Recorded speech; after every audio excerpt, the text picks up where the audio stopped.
লাস্টের লেকচারের ধারাবাহিকতায় এই লেকচারেও কিছু প্রবলেম সলভ করব, যেখানে স্পর্শকের কনসেপ্টের সাথে রিলেট করা হবে অ্যাপ্লিকেশন অফ ডিফারেন্সিয়েশনকে।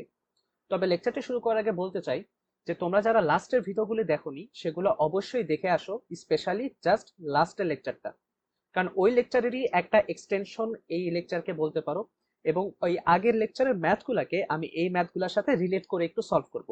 সো তোমরা যারা আগের ভিডিওটি দেখোনি তাদের এই সলভিং প্রসেসটা বুঝতে একটু কঠিন মনে হবে। তো তোমরা প্রথমে ওই ভিডিওটি দেখে নাও, এরপর এটা কন্টিনিউ করো। আমি এই প্লেলিস্টের লিংকটি ডেসক্রিপশন বক্সে দিয়ে দিব। সো চলো শুরু করা যাক। আজকে ফার্স্টলি এই প্রবলেমটি সলভ করব। দেখো এই ম্যাথে বলা আছে যে দেখাও যে এই বক্ররেখার যে কোনো বিন্দুতে স্পর্শকের এক্স ও ওয়াই অক্ষ থেকে কর্তিত অংশ এইচ এবং কে হলে দেখাও যে H square by A square plus Y square by B square equal to 1।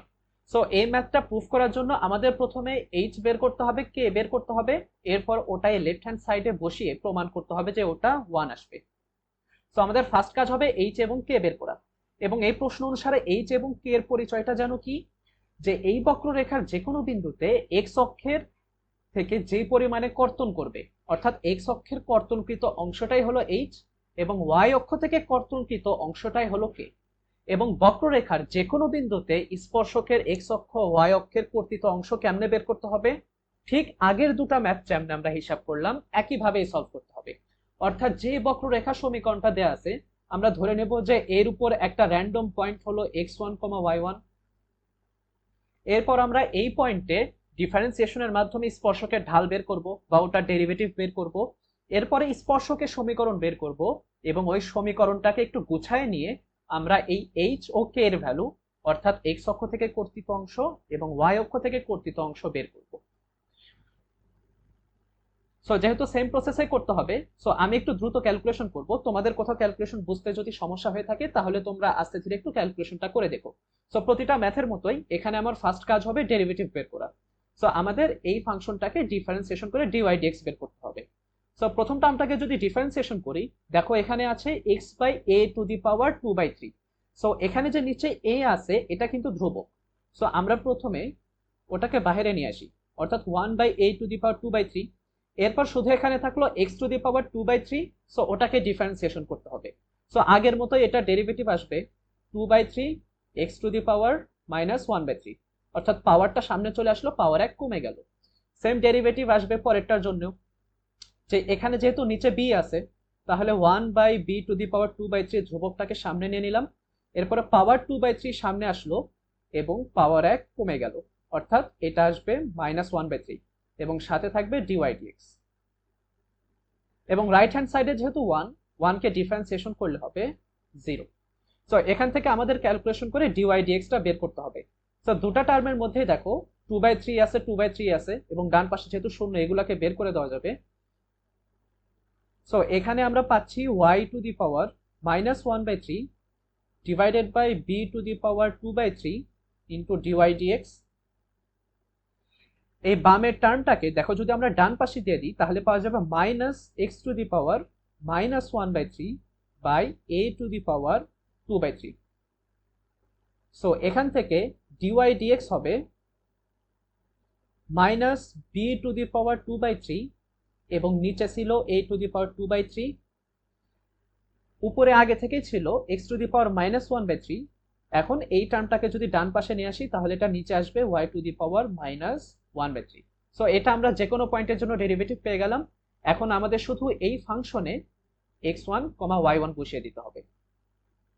So এখান থেকে আমরা dy dx at x1, y1 পাবো -b to the power 2/3 by a to the power 2/3। So x এর জায়গায় বসাতে হবে x1 টু দি পাওয়ার -1/3, এবং নিচে y এর জায়গায় বসাতে হবে y1 1/3। সো আমরা x1, y1 বিন্দুতে যে স্পর্শকের সমীকরণটা বের করব তার আমরা ঢালটা পেয়ে গেলাম।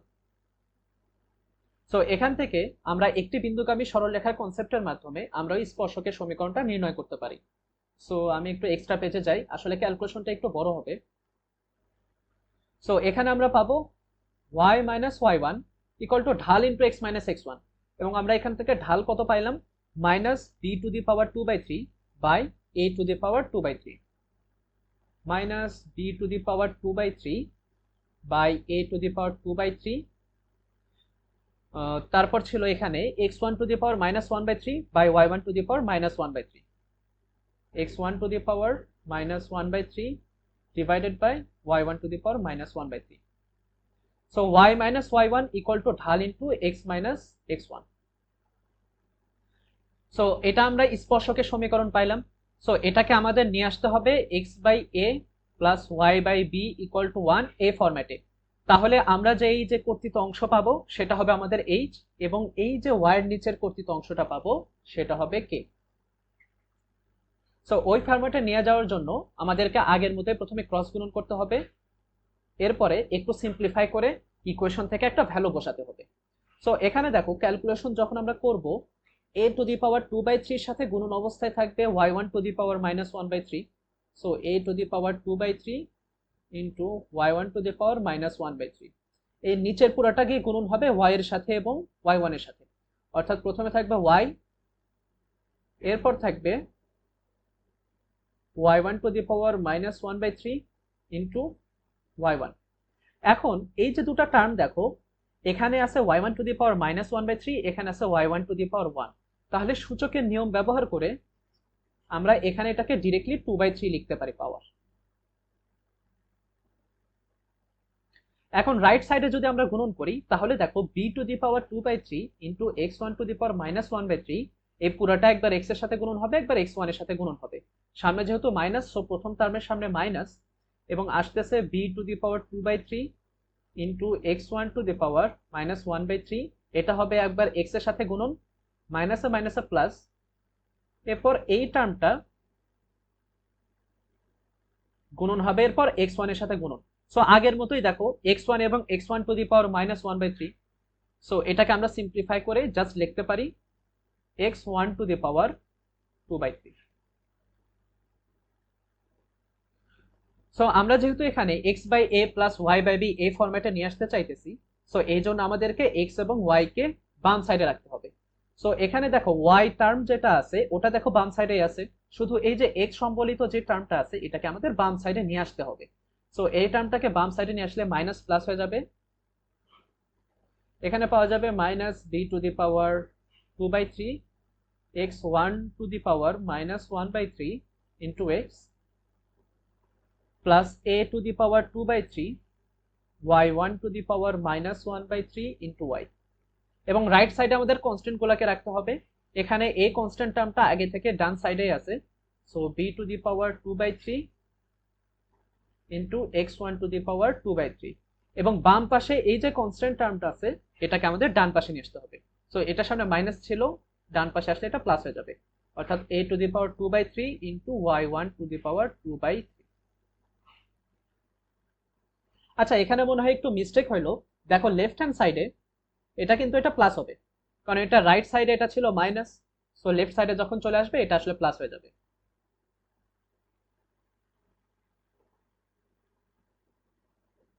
এখন এর আগের ম্যাথগুলাতে যখন আমরা এই এক্স রিলেটেড টার্ম এবং ওয়াই রিলেটেড টার্মগুলোকে লেফট হ্যান্ড সাইডে নিয়ে আসছিলাম এবং কনস্ট্যান্ট গুলাকে রাইট সাইডে নিয়ে আসছিলাম, তখন আমরা দেখছিলাম এই যে কনস্ট্যান্ট টার্মটা আছে এটাকে ইকুয়েশন দিয়ে স্যাটিসফাই করানোর একটা কন্ডিশন দিয়ে আমরা ছোট করে নিয়ে আসতাম না।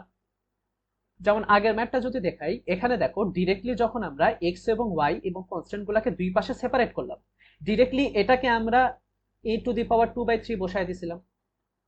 এবং সেম দেখো আগের ম্যাথে এখানে x1 ইন্টু y1 এর সাথে এই টার্মটা আসছিল, এরপরে ডিরেক্টলি আমরা ওই ভ্যালুটা এখানে বসায় দিয়েছিলাম। কিন্তু এই ম্যাথে যে আমাদের এই রাইট হ্যান্ড সাইডটা আসলো, এখানে কি আমরা ডিরেক্টলি ভ্যালু বসাইতে পারতেছি? দেখো x1, y1 পয়েন্ট যদি এই ইকুয়েশনের উপর থাকে তাহলে এটা দিয়ে এটাকে যদি স্যাটিসফাই করো তাহলে পাওয়া যাবে x1 by a to the power 2/3 plus y1 to the power 2/3 নিচে b to the power 2/3 equal to 1। আমরা যে ক্যালকুলেশন বের করলাম রাইট হ্যান্ড সাইডে এরকম কি কিছু আসছে? এবং এই অবস্থাতে যদি আমরা এখানে ভাগ করে দিই তাহলে তো আমরা সিম্পলিফাইড কিছু পাইতেছি না। সো আমাদের সামহাও এখানে এমন কিছু একটা ক্যালকুলেশন করতে হবে যেন এখানে আমরা এই ফরম্যাটটা নিয়ে আসতে পারি। এখন এই ফরম্যাটটা যদি খেয়াল করি, এখানে x1 এর পাওয়ার যখন ছিল 2/3, নিচে ভাগ আছে e⁻²/3 দিয়ে। এখানে যখন y1 এর উপর পাওয়ার আছে 2/3, তখন নিচে ভাগ আছে b⁻²/3 দিয়ে। সো আমাদের সামহাও এইভাবে কিছু একটা দিয়ে পুরো সমীকরণকে গুণন বা ভাগ করতে হবে, যেন x1 এর নিচে a চলে আসে এবং y1 এর নিচে b চলে আসে এবং ওগুলোর পাওয়ার 2/3 থাকে। এখন যদি রাইট সাইডে খেয়াল করো, এখানে x1⁻²/3 আছে। সো আমাকে সামহাও নিচে নিয়ে আসতে হবে a⁻²/3। এখানে সেকেন্ড টার্মে y1⁻²/3 আছে, সামহাও এখানে আমার নিয়ে আসতে হবে নিচে b⁻²/3। এবং অবশ্যই এই যে গুণন টার্মটা আছে b⁻²/3, a⁻²/3, এগুলোও তো পাশে থেকে সরিয়ে দিতে হবে। কারণ এই যে আগের সমীকরণটা দেখো, এখানে তো পাশে গুণন অবস্থায় কিছু নেই।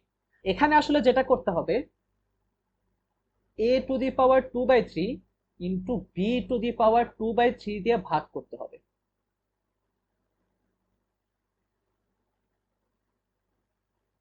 এতে সুবিধাটা কি হবে, এখানে যখন তুমি a⁻²/3 b⁻²/3 দ্বারা ভাগ করবা, তখন b⁻²/3 উপরে নিচে কেটে যাবে এবং নিচে চলে আসবে a⁻²/3।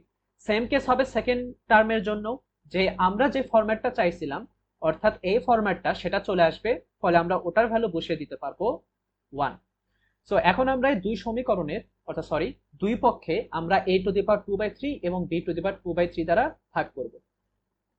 সো এই যে প্রথম টার্মটা আছে লেফট হ্যান্ড সাইডে, এখানে যদি আমরা a⁻²/3 দ্বারা এবং b⁻²/3 দ্বারা ভাগ করি, তাহলে এই b⁻²/3টা উঠে যাবে। ফলে উপরে থাকবে শুধু x1⁻⁻1/3 ইন্টু x এবং নিচে থাকবে শুধু a⁻²/3। সেকেন্ড টার্মে যদি আমরা এটা দ্বারা ভাগ করে দিই, তাহলে a⁻²/3 কেটে যাবে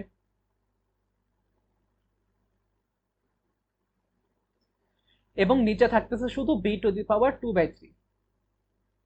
এবং এটা দিয়ে যখন আমরা এই দুটো টার্মকে ভাগ করে দেব, তখন b⁻²/3 কেটে গেল, এখানে আসবে x1⁻²/3 by a⁻²/3 plus y1⁻²/3 by b⁻²/3। দেখো এখানে আমরা a⁻²/3 এবং b⁻²/3 দ্বারা কেন ভাগ করলাম, এটা যদি বুঝতে সমস্যা হয় তাহলে ভিডিওটাকে 15-20 সেকেন্ড একটু রিওয়াইন্ড করে নাও, তাহলে বুঝতে পারবা। জাস্ট কঠিন কিছুই না, এখানে আমরা শুধু এই ভ্যালুটা বসাইতে চাইতেছি এবং এটা করার জন্য আমাদের অবশ্যই এটা দ্বারাই ভাগ করতে হবে। অর্থাৎ এই ফরম্যাটটা ডান পাশে আসার ফলে আমরা আসলে এটাকে ডিরেক্টলি পরের লাইনে 1 লিখতে পারবো। সো এখান থেকে যদি আমরা ক্যালকুলেশন করি, তাহলে উপরে যদি শুধু আমরা x রাখতে চাই আগের ম্যাথের মতোই, x1⁻1/3 কে নিচে আমরা লিখতে পারবো জাস্ট x1⁻1/3, অর্থাৎ পাওয়ারটা মাইনাস হয়ে যাবে। দেন আমরা যদি এখানে শুধু উপরে y রাখতে চাই, তাহলে নিচে y1⁻1/3 আসতে হবে এবং ডান পাশে পুরার ভ্যালু আমরা কত বসায় দিব, এখানে 1। সো এটা আমরা পাইলাম x1, y1 বিন্দুতে স্পর্শকের সমীকরণ। সো এখানে x এর নিচে যে টার্মটা পাইলাম, এটা হলো স্পর্শক x অক্ষকে কত অংশে ছেদ করতেছে, যেটাকে প্রশ্নে বলা আছে h, এবং y এর নিচের এই অংশটাকে বলা যাবে k। সো এখন আমরা h এবং k এর ভ্যালুটা পেয়ে গেলাম, এটা শুধু যেটা প্রুফ করতে হবে সেটার আমরা লেফট হ্যান্ড সাইডে বসিয়ে দেব। সো দেখো এখানে লেফট হ্যান্ড সাইড ছিল h² / a² plus k² / b²।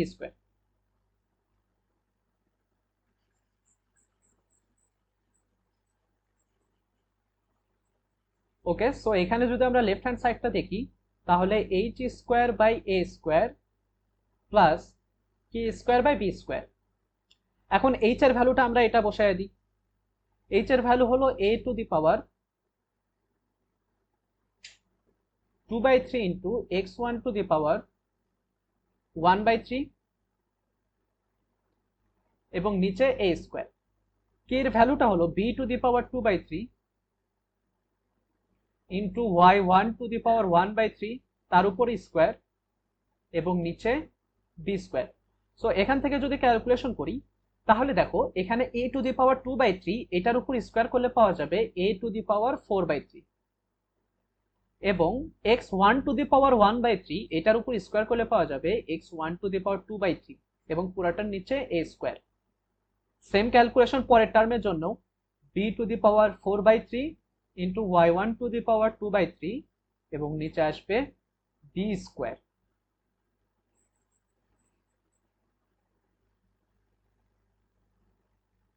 তো এখানে ফার্স্টের টার্মটা দেখো, একটু সিম্পলিফাই করি। এই দুটাতে বেজ আছে a এবং নিচে যেহেতু আছে a এর পাওয়ার 2 এবং উপরে আছে 4/3, আমরা জানি ভাগ আকারে থাকলে পাওয়ার দুটা বিয়োগ হয়ে যায়, অর্থাৎ এখানে a⁻2 - 4/3 লেখা যাবে। 2 - 4/3 এখানে যদি আমরা লসাগু নিয়ে হিসাব করি তাহলে আসতেছে 6 - 4/3 অর্থাৎ 2/3। সিমিলারলি সেকেন্ড টার্মটা আমরা হিসাব করি যে y1⁻2/3, নিচে এখানেও দেখো তো b⁻2 - 4/3 আসবে না, অর্থাৎ এখানে কি আসবে b⁻2/3। এখন এই যে পুরা টার্ম, এই পুরাটার ভ্যালু কি 1 না? পুরাটার ভ্যালু হলো 1 এবং আমাদের যে প্রুফ করতে বলছিল ওটারও রাইট হ্যান্ড সাইডে ছিল 1। সো এটাই হলো আমাদের right hand side, so proof. দেখো এই ম্যাথ এবং আগের দুটো ম্যাথের প্রসেসটা পুরাই সেম, শুধু এখানে এক্সট্রা জাস্ট কিছু ডিফাইন করে দেওয়া আছে যে এক্স অক্ষ থেকে কর্তৃত অংশ হলো এইচ, ওয়াই অক্ষ থেকে কর্তৃত অংশ হলো কে। সো এই দুটো ভ্যালু আমাদের বের করে নিয়ে শুধু লেফট হ্যান্ড সাইডে বসিয়ে দিলেই আমরা এই ম্যাথটা কমপ্লিট করতে পারবো। নেক্সট এই প্রবলেমটি সলভ করব। বলা আছে যে এই যে দুটো বক্ররেখা সমীকরণ, এই দুটো পরস্পরকে লম্বভাবে ছেদ করে। তাহলে এই ইনফরমেশনের মাধ্যমে আমাদের এই প্রুফটা করতে হবে। তো এখন দুটো বক্ররেখা পরস্পর লম্বভাবে ছেদ করে, এটার দ্বারা আসলে বোঝাইটা কি? দেখো, আমি যদি দুটো বক্ররেখা কনসিডার করি এবং ওই দুটো যদি পরস্পরকে ছেদ করে, তাহলে এদের লম্বভাবে ছেদ করার শর্ত হলো যে এই যে দুটো বক্ররেখার ছেদবিন্দু, এই ছেদবিন্দুতে এই দুটো বক্ররেখার যে স্পর্শক হবে, দুটো বক্ররেখার স্পর্শক, এই দুটো স্পর্শককে হইতে হবে পরস্পর লম্ব, অর্থাৎ এই দুটো স্পর্শকের মধ্যবর্তী কোণটা হইতে হবে 90 ডিগ্রি। যদি এখানে আঁকাইতে একটু ভুল গেছে, এই জন্য পুরোপুরি 90 ডিগ্রি হয় নাই, তবে জাস্ট ডেফিনেশনটা আমার মনে হয় বুঝতে পারছো। এখন যদি এই দুটো স্পর্শকের মধ্যে একটা স্পর্শকের ঢালকে বলি m1 এবং আর একটা স্পর্শকের ঢালকে বলি m2, এবং যেহেতু এই দুটো পরস্পরকে অবশ্যই লম্বভাবে ছেদ করবে, তাহলে বলা যায় যে এই দুটো স্পর্শকের ঢালের গুণফল হবে -1। এবং বক্ররেখার যে কোনো বিন্দুতে স্পর্শকের ঢাল দ্বারাই তো বোঝায় ওই বিন্দুর ডেরিভেটিভ। সো এখান থেকে আমরা বলতে পারি যে দুটো বক্ররেখা যখন পরস্পরকে লম্বভাবে ছেদ করবে, তাহলে ওই ছেদবিন্দুতে দুটো বক্ররেখার যে ডেরিভেটিভ হবে তাদের গুণফলটা হবে -1। সো এখন আমরা এই কন্ডিশনটা এখানে অ্যাপ্লাই করি, অর্থাৎ এই ছেদবিন্দুতে আমরা দুটো ডেরিভেটিভ বের করব, এরপর দুটার গুণফল হবে -1। সো এখানে যেহেতু ছেদবিন্দুটা বলে দেয়া নেই, সো এখানে আমরা একটা র্যান্ডম ছেদবিন্দু ধরে নেব x1, y1। সো আমরা যদি এখন এই প্রথম ফাংশনের ডেরিভেটিভটা বের করি, তাহলে ax² এটাকে ডিফারেন্সিয়েশন করে পাওয়া যাবে 2ax, by² এটার ডেরিভেটিভ পাওয়া যাবে 2by into dy dx। Right hand সাইডে হলো 1 যেটা ধ্রুবক, সো এটার ডেরিভেটিভ হবে 0। সো এখান থেকে dy dx পাওয়া যাবে -ax/by। নেক্সট যদি আমরা এই দ্বিতীয় ফাংশনের ডেরিভেটিভ বের করি, তাহলে সেটা কি আসবে? আমরা এখানে প্রথমে 2cx লিখবো, এরপরে 2dy dx লিখবো। জাস্ট আগে যেভাবে ডেরিভেটিভটা বের করলাম ঠিক সেম ফাংশনে আসবে না, শুধু পার্থক্যটা কি হবে যে আগে x² এর সাথে a ছিল, সো এখানে a ছিল, এখানে x² এর সাথে আছে c, সো এখানে জাস্ট আমরা বসাই দিব c। এখানে y² সাথে যখন b ছিল, নিচে by আসছে, সো এখানে y² সাথে d আছে, সো এখানে নিচে আসবে dy। ভেঙে ভেঙে ডিফারেন্সিয়েশন করে দেখো সেম ভ্যালুটাই আসবে। আমি জাস্ট দ্রুত ক্যালকুলেশন করার জন্য জাস্ট সিমিলারিটি মিলাইয়ে আসলে ক্যালকুলেশনটা করলাম। সো এটা আমরা পাইলাম দুটা বক্ররেখার জন্যই যে কোনো বিন্দুতে ঢাল, কিন্তু আমরা তো বের করব একটা নির্দিষ্ট বিন্দুতে ঢাল, অর্থাৎ যেটাকে আমরা ছেদবিন্দু বলছি x1, y1। সো প্রথম কার্ভের জন্য যদি dy dx at x1, y1 এর কথাটা বলি, এটা কি হবে -ax1 by B Y one. দ্বিতীয় কার্ভের জন্য আমরা ডেরিভেটিভটা যদি বলি x1, y1 বিন্দুতে, তাহলে এটা আসবে minus C X one by D Y one. আসলে দুটাকে আমি ডিওয়াই ডিএক্স লিখছি, তোমরা চাইলে একটাকে ডিওয়াই ডিএক্স আর একটাকে ডিওয়াই ডিএক্স প্রাইম বলতে পারো, বা ডিওয়াই ডিএক্স ওয়ান এবং ডিওয়াই ডিএক্স টু বলতে পারো। এখন এই যে দুটা বক্ররেখার x1, y1 বিন্দুতে স্পর্শক যেহেতু পরস্পর লম্ব, সো এই দুটার ঢালের গুণফল হবে -1। তো এই প্রথমটা ঢাল আমরা বের করলাম minus A X one by B Y one, এবং দ্বিতীয়টা ঢাল আমরা বের করলাম minus C X one by D Y one. এই দুটার গুণফল হবে -1। সো এখান থেকে ক্যালকুলেশন করে আমরা উপরে পাবো AC x1 square by BD y1 square equal to -1। So দেখো এখান থেকে আমরা একটা ইনফরমেশন পাইতেছি যে AC x1 square equal two minus BD y1 square. কিন্তু এই যে x1 এবং y1 এই দুটা সম্পর্কে কিন্তু আমাদের কোনো প্রকার ইনফরমেশন দেয়া নেই।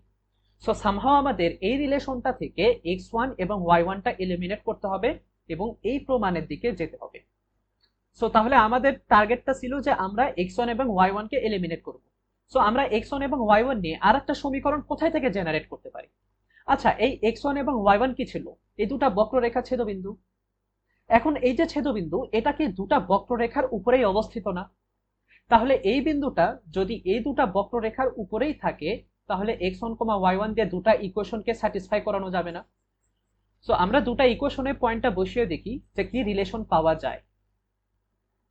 সো x1, y1 যদি প্রথম সমীকরণে বসিয়ে দিই, তাহলে পাবো আমরা ax1 square plus by1 square equal to 1, এবং দ্বিতীয় সমীকরণেও যদি আমরা ওই বিন্দুটা বসিয়ে দিই, তাহলে পাবো cx1 square plus dy1 square equal to 1।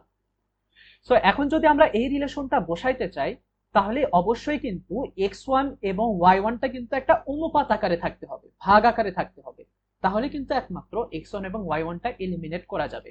কিন্তু এখানে তো আবার এই 1 কনস্ট্যান্ট টার্ম যোগ বা বিয়োগ আকারে থাকতেছে। সো আমরা এই 1টাকে এলিমিনেট করে দিই। 1টাকে আমরা কেমনে এলিমিনেট করতে পারি? আমরা যদি শুধুমাত্র এই দুটা ইকুয়েশনকে বিয়োগ করে দিই, তাহলে আমরা কি পাবো? ax1 square minus cx1 square plus by1 square minus dy1 square, এবং যেহেতু আমরা দুটা সমীকরণকে বিয়োগ করতেছি, তাহলে 1 এবং 1 বিয়োগ হয়ে গেলে 0 হয়ে যাবে। এখন খেয়াল করো, এই দুটা টার্মের মধ্যে থেকে আমি যদি x1 স্কোয়ার কমন নিই, তাহলে পাওয়া যাবে a মাইনাস c। এই দুটা টার্মের মধ্যে থেকে আমি যদি y1 স্কোয়ার কমন নিই, তাহলে আমি পাবো b মাইনাস d। এরপরে যদি শুধু আমি একটা টার্মকে সমান চিহ্নের অপোজিট পাশে পাঠিয়ে দিই, তাহলে কি জাস্ট আমরা আগে রেশিওটা এখানে ইউজ করতে পারবো না? এখান থেকে যে আমরা এই লাইনটা পাইলাম এবং এই লাইনটা পাইলাম, খেয়াল করো এখানে এই দুটা ইকুয়েশনের মধ্যে x1 স্কোয়ার y1 স্কোয়ার আছে না? আমরা যদি দুটাকে ভাগ করে দিই, তাহলে কিন্তু x1 স্কোয়ার এবং y1 স্কোয়ারটা এলিমিনেট হয়ে যাবে। অথবা তুমি যদি বলো যে এখান থেকে আমি y1 square by x1 square বের করে এখান থেকে আমি সেই অনুপাতে বসিয়ে দেব, ওই একই ঘটনাটাই ঘটবে। সো তোমরা চাইলে এই দুটা সমীকরণকে ভাগ করেও সলভ করতে পারো, অথবা x1 এবং y1 এর অনুপাত নিয়ে এসেও এই সমীকরণে বসিয়ে দিতে পারো, সঠিক ফলাফলটাই আসবে। সো ভাগ করে দিলে মনে হয় ক্যালকুলেশনটা একটু ছোট হবে। সো আমি এই সমীকরণকে এই সমীকরণ দিয়ে ভাগ করে দেব।